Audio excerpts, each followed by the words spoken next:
Hi, I'm Braddock District Supervisor James Walkinshaw. Thanks for tuning in to Braddock Voices, a regular podcast where we talk to Braddock District and Fairfax County residents and leaders who are working to make our wonderful community even better. To stay up to date with future episodes, community news, and local events, make sure to sign up for the Braddock District email list by emailing us at braddock@fairfaxcounty.gov or give my office a call at 703-425-9300.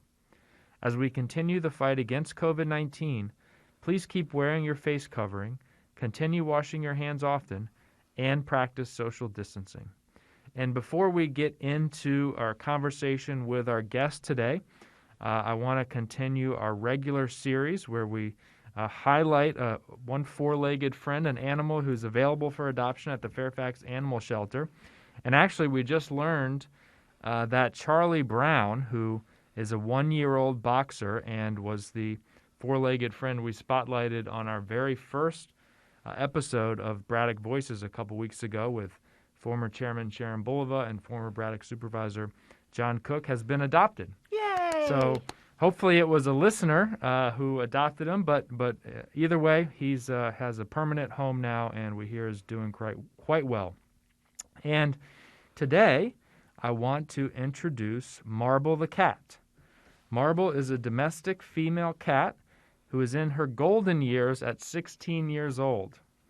Marble is known to show a lot of affection, and she will encircle you with chirps, trills, and purrs. Due to her age, Marble's eyesight is only so-so, a bit like mine, but her sweet personality and desire to be in your lap is said to be very therapeutic. Believe it or not, the animal shelter says Marble is their favorite cat, and I hear that they don't say that about every cat. Marble is not a fan of living with other cats. She wants a home where she can have a person all to herself. If you're interested in meeting Marble, give my office a call at 703-425-9300 or email us at braddock@fairfaxcounty.gov and we'll connect you with the animal shelter. If Marble has found a new home by the time you call, don't worry. The animal shelter can still help you find your future best friend. And with that, I want to introduce our guest today. We are joined by Jen Cole, the Executive Director of Clean Fairfax. Jen is the past president of the Virginia Council on Litter Prevention and Recycling, a member of the Virginia Recycling Association, and serves on Fairfax County's trash and MS4 outreach and education teams. She originally hails from Providence, Rhode Island, where she worked as the Executive Director of Groundwork Providence, an agency whose programs include street tree plantings, recycling education, neighborhood cleanups, and green-collar job training. Jen now lives in Prince William County with her husband, dogs, cats, and bees. Jen, welcome to the Braddock Voices podcast. Thank you for having me. Do you want to just tell us a little bit about Clean Fairfax? What is Clean Fairfax? What is your mission, and what do you do at Clean Fairfax? So Clean Fairfax was one of those things that grew out of a board action. Back in 1979, the Board of County Supervisors says, oh man, we need to do something about litter. Let's create a task force. And the task force turned into its own 501c3 nonprofit in 1985, and that was called Clean Fairfax Council. I came on about 12 years ago. We have been embedded within the Department of Solid Waste Management in Public Works. It's been a very nice symbiotic relationship because we get to use each other's skills and resources. And we mostly work on things that have to do with community cleanups, litter issues, sustainability issues, promoting recycling. You know, we try to help the county with their messaging whenever we can. And one of the things that we've been pivoting to is talking more about ways to reduce the amount of plastic pollution that we see out when we're doing monitoring. One of our other projects is that we work with the stormwater folks to help them comply with the MS4 permit. That's the municipal sewer separation stormwater. There's one other S in there. System. System, got it. All right, good. I think. I don't know. I'll hear all about it if I got it wrong. But we help them comply with the permit by monitoring 5 distinct sites for what we call floatables, which are trash that we can see in the stream. And then we pick up all the trash that we see in that stream, and we figure out ways to find out where is it coming from. And over the last 3 years, we've done an incredible job of figuring out where all of that litter is coming from. And I think folks will be really surprised to find out that it's not actually coming from people throwing litter out of their car windows. Mm-hmm. It's coming from, it's accidental litter. It's coming from backs of trucks and from recycling bins that have tipped over in the wind. And it's coming from dumpsters that are not being serviced enough. And so we've been working very hard. In fact, we were tasked with, just this past October, with starting another litter task force and coming up with some opportunities for the county to work on litter issues. And so we're sort of half in the middle of that right now. We actually feel like we've known what the county needs to do to combat litter, and we're just codifying it now so we can hand it off to the Board of Supervisors. All right. Well, great. Thank you for that summary. And you said something there which I think is really important, and that is the genesis of most litter. And you corrected a misperception that's out there. And I've spent a lot of time before I was elected with my neighbors and groups like Friends of Lake Accotink mm-hmm. Park and Friends of Accotink Creek doing cleanups in and around Lake Accotink and Lake Accotink Park. And I think most people presume that all of those plastic bottles and litter that we see there is from, people walking through the park and pitching it off the trail, or people on the Beltway throwing it out their window. And certainly some of that happens. But as you noted, what your work has shown is that most of the litter comes from other kind of more systemic sources. Absolutely. I mean, one of the things that we say when we go into a meeting with somebody, or we're doing a town hall type situation where people want to complain about litter, is I try to lay out a few ground rules. And one of our ground rules for discussing this is we need to stop vilifying people, low-income neighborhoods, and saying that they're the reason why we have so much litter, because that's actually not the reason we have so much litter, and we have the data to back it up. And so if we can figure out where the litter is coming from, which we have done, we can figure out how to stop it. And so that's the next step. And I think that we've gotten some really good ideas. We've got some good plans, some really easy fixes. And most of them are either cheap or inexpensive or not really going to cost a lot of money, which I know is important these days. But if this is something that folks want to take seriously, they have to stop just blaming other people for it. One of the things that resonated with me just this morning was I was reading a piece a friend of mine had posted on Instagram. She's a children's book illustrator, and she had posted this little tidbit of something that a writer had said, and that is that people don't want to grow up. And they will pay their bills on time, and they will have a job, and they will raise children, and they'll do all of the things. But one of the things that they don't want to do is take responsibility for the things that are going on around them. And that's one of the things that we really have to look at. And I think the pandemic has given us an opportunity especially for all of those of us who have had the luxury of being able to work from home, is just how much trash we generate when we're not able to spread it out over a commute, a metro ride, the gym, the library, the kids' soccer games, and take responsibility for that. I think, in terms of the history of anti-littering campaigns and the anti-littering movement in this country, it's not a great history.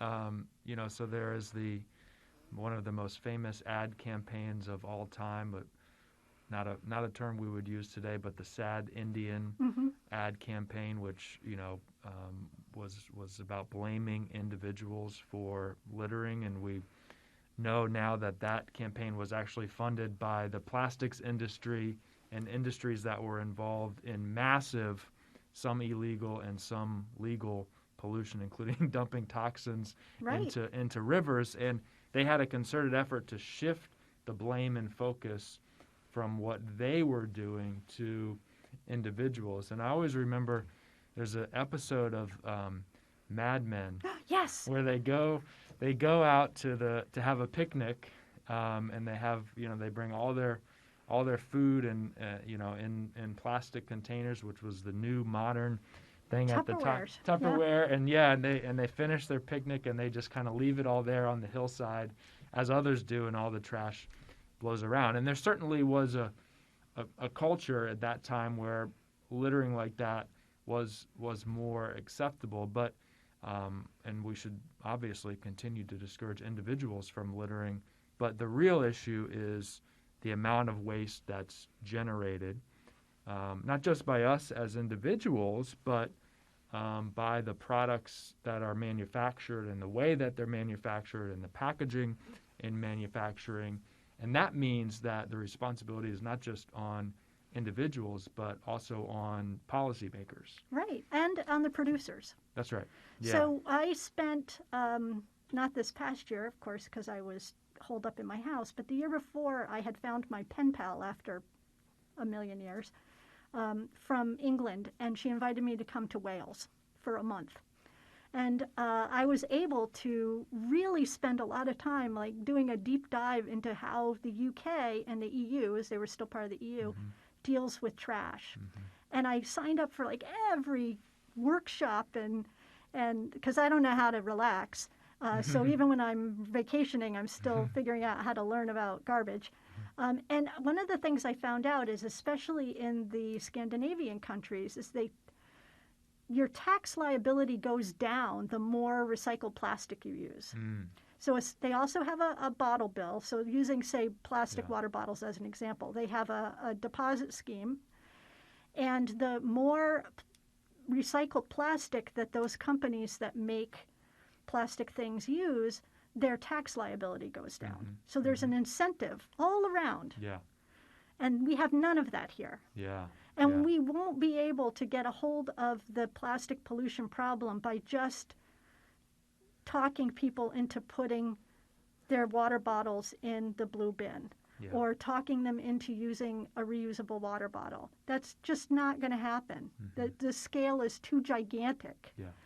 And so at some point there needs to be either, producer responsibility on their own, which will never happen in the United States because capitalism, or there needs to be legislation. And I'm all about the legislation because they've had, 65 years to figure out how to be better corporate citizens, and they've opted not to. Yeah. They've just greenwashed. And I want to get into legislation and some of the progress that is being made in Virginia. But before I do that, can you connect for us this issue of waste and litter and trash and climate, right? Because I think growing recognition of the climate crisis, and some people maybe see these two issues as disconnected, right? So I may be very passionate about cleaning up my local park or lake because I want it to be clean and beautiful when my kids and I go there.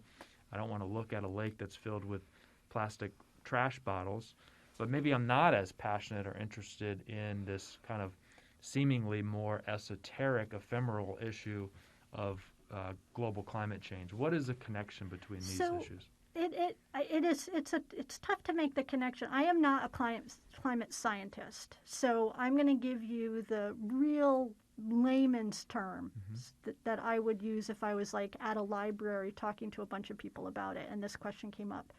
For starters, you look at all of the plastic. We just sort of look around the room here and we look at some of the plastic is important plastic and some of it is less important plastic. But everything that's plastic is made from a fossil fuel. And so every time we're creating something that's made out of a fossil fuel, we're creating a kind of pollution that is part and parcel causing climate change issues. So that's that's really how you make that connection. Plastic is made out of oil and gas stuff, right? It's made out of a fossil fuel, and melting and burning and creating all creates gases which contribute to the breakdown of the ozone layer, which causes all kinds of havoc on our climate. So that probably is the closest connection there.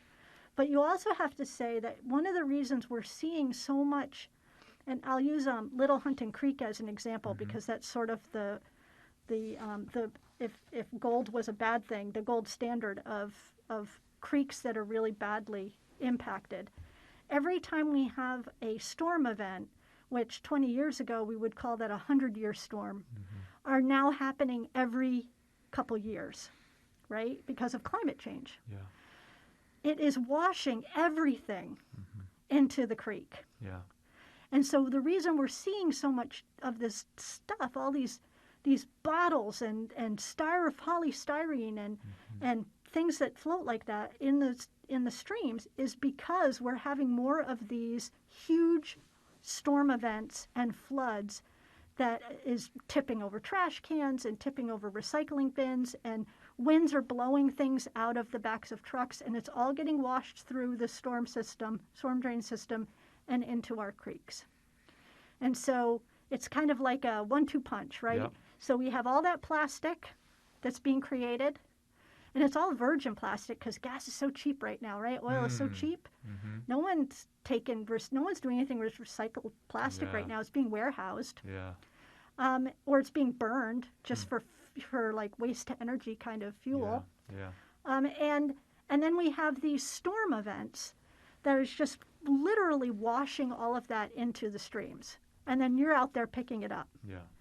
And so that's climate change right there. That's climate change on your doorstep. Yeah. And one of the things that I used to say is, you may not believe in climate change, but it doesn't make it any less happening. Right. Yeah.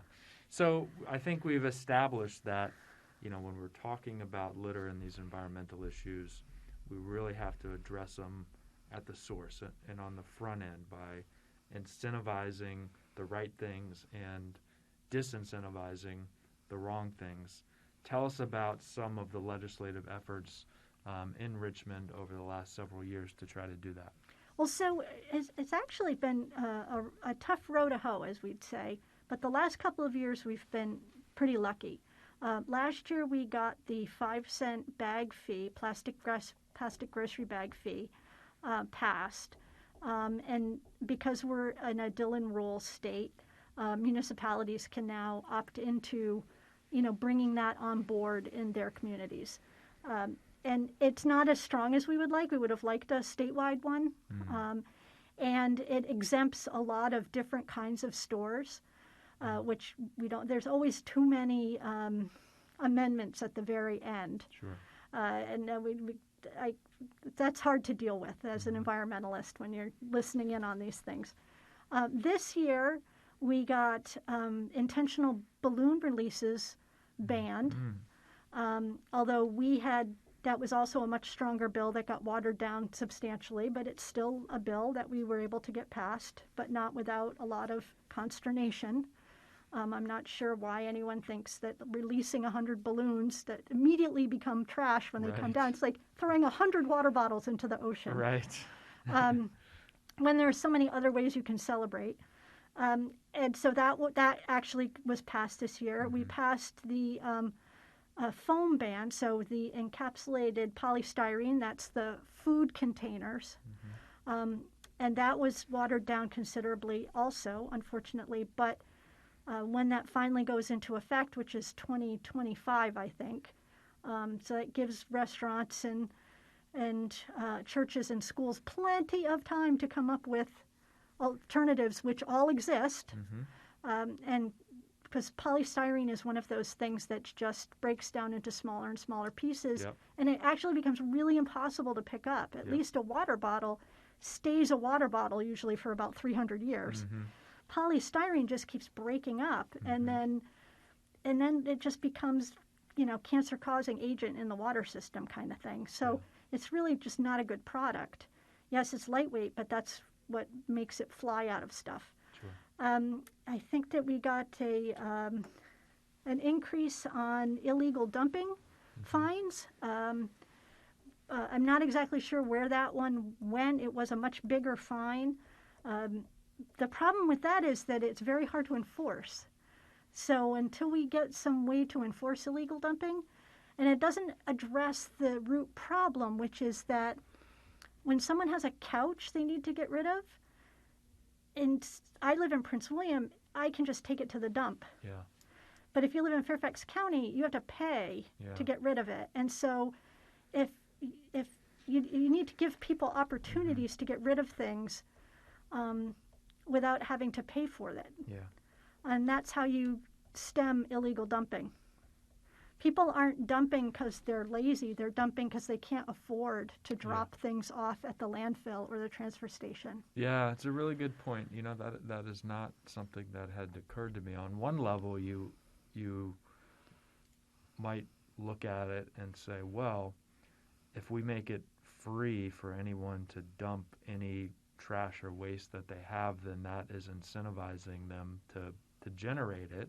But I think the reality is people are going to buy that couch, whether, you know, that people aren't aware of the long-term cost or lack of cost of dumping it. And, you know, I think if you look at all of these things that you mentioned here, you know, have been discussing and voted recently at the Board of Supervisors to make the transition from plastic yard waste bags to, I think it was what day is today? I've lost it.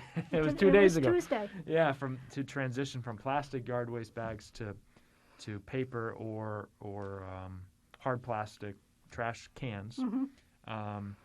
And one of the things that it reminded me of is someone I don't quote often, but Milton Friedman, conservative economist who had some misguided views on Keynesian economics, but he got the concept of negative externalities right, which is that, you know, there is a third-party cost to these decisions. So when I go to Home Depot and purchase 100 plastic yard waste bags to stuff my leaves in, it's pretty cheap for me to purchase those 100 bags. It's a little bit cheaper than buying the paper bags, cheaper than buying hard plastic permanent trash cans.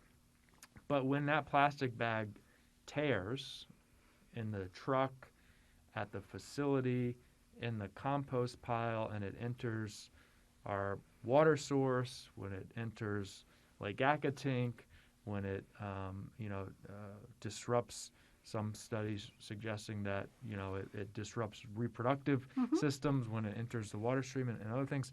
There's a cost that everyone bears, but it doesn't show up. It's kind of hard to calculate, but it's there, and that's a negative externality. And when we're thinking about crafting policies around these issues, we need to consider that and factor that into our decision-making process. And plastic bag fee is a good example of that. Well, it's one of these things, like I said before, that we have to sort of grow up in our thinking. We have to stop thinking about how does this affect me right now personally, because the more that we think about how it's going to affect, you know, how it's going to affect society, how is it going to affect, you know, the hauler when he has to get some piece of equipment completely cleaned up because there was a plastic bag that mucked up the works, and it's going to cost him $100,000, and he's going to come back and charge all of his customers more. Right. Like, someone's going to pay for it. Yeah. So let's figure out who the someone's going to be. Is it going to be the producer? Is it going to be the consumer? You know, there's always going to be a cost. And I think too often municipalities try to kick the can down the road until it's somebody else's responsibility to deal with it. Yeah. And I'm a big fan of, like, let's just figure out how to fix the problem, and then let's figure out how to pay for it, if we have to pay for it up front or if it's something that we pay for on the back end. Now let's talk plastic bottles quickly, because you know, if if you're out doing the community cleanups, they're the most identifiable item, most prevalent item perhaps. What is the policy that can reduce the amount of plastic bottle litter that we see? Because I didn't hear it in your list yet. What needs to happen? So we to need a reduce bottle it? bill. Tell in us about a Virginia. bottle bill. What is We a have a bottle bottle bill in Virginia where every time you buy a drink in a plastic bottle, there's a 5 or a 10 cent deposit charge. And when you return that bottle, you get the 5 or the 10 cents back. And that at least gets all of the bottles and it usually covers aluminum cans as well, because aluminum is actually pretty worth actually something right now. Where I grew up in Connecticut, which has had a bottle bill since I was a child, and they have these machines, and you just feed it your bottles, and then you get a slip of paper at the end, and you go into the grocery store where the machine is, and you can either use your chit, right, your little slip of paper, to buy your groceries, or you can just get cash back, or it's sort of like those coin counting machines, but it's for bottles. So that needs to happen. Either that needs to happen, or producers that make plastic bottles full of water need to come up with a solution. Yeah. And they're not going to. Yeah. Because why would they? Because we don't make them. Yeah. The plastic bottle thing, and first let me stipulate, obviously there are situations, we're seeing it in Texas right now. It should be the exception, not the rule. That's right, where plastic, where bottled water is absolutely necessary and should be available. But I often think to myself, if we rewound the clock and went back to a pre-plastic water bottle era, before they were widely available commercially, and said to someone that in the future, there's going to be an option where you can take the same water that comes out of your tap, which is effectively free, very inexpensive, hard to even calculate the cost that it cost me to fill up this bottle, and corporations are going to put it into plastic, essentially the same water and in most sell it cases, to you and for sell incredible amounts of money. money. At a 10,000% markup. It's like those coffee pods too. Yeah.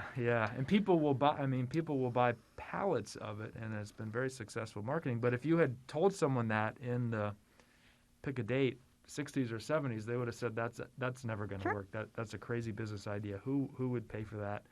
And yet we do. So that's a strange aspect of the world today that I have to wonder about. But on the bottle bill, what is the objection?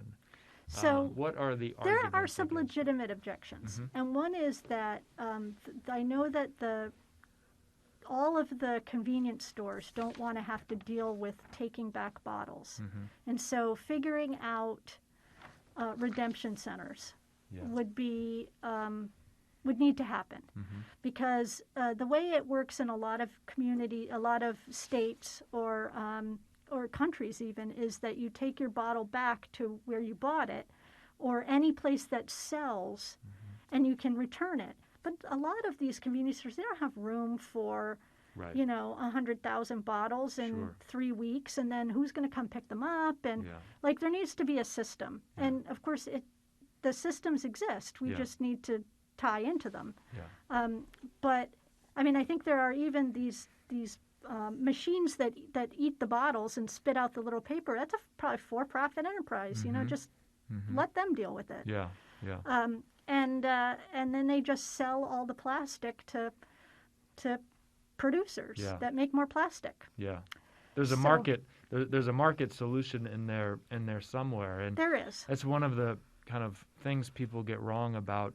People think of government regulations as somehow constraining the market or killing jobs. The reality is that regulations can create new markets and new jobs when they're done well. Well, Jen, we are out of time. Is there anything else you want to tell the listeners about Clean Fairfax? Anything else to share before we wrap up? just that, a great thing to do with your family on the weekend when you need to get out of the house is just walk around your neighborhood and pick up some trash. I know that it's not going to save the world, but it'll save your little corner of it. Absolutely, and yeah. If we can all just do a little bit of that while, Zach and I are working on putting the screws to the big producers, and you guys keep cleaning up Lake Akatank, that's a great partnership for us. All right. Well, you've been a great guest. We have had Jen Cole, the Executive Director of Clean Fairfax. Thank you so much for joining us, and thank you all for listening. As a reminder, to stay up to date with future episodes, be sure to sign up for our Braddock District email list by emailing us at braddock@fairfaxcounty.gov or give us a call at 703-425-9300. Thanks for listening.